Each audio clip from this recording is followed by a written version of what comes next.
В общем, снова у костерка.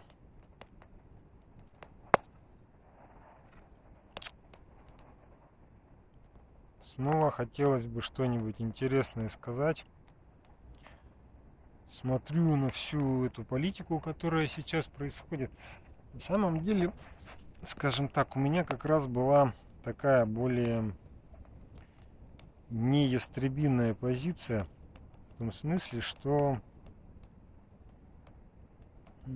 ну, как бы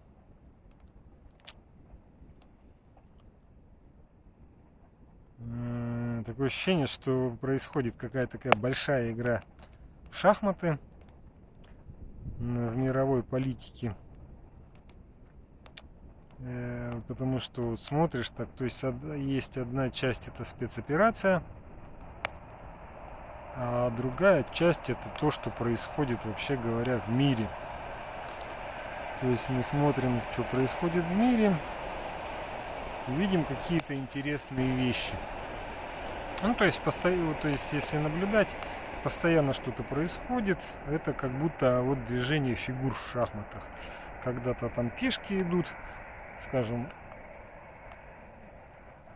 допустим, атака на Крымский мост. Ну, это была какая-то, все-таки достаточно мелкие операции. Движение пешками, как бы. Ну, там отдать пешку, там захватить пешку, срубить пешку. А вот, допустим, закрытие зерновой сделки, ну, это, может быть, была уже не пешка, а что-то покрупнее, так вот.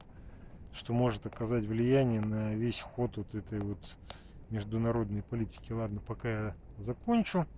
Сделаю перерыв, это будет первая часть.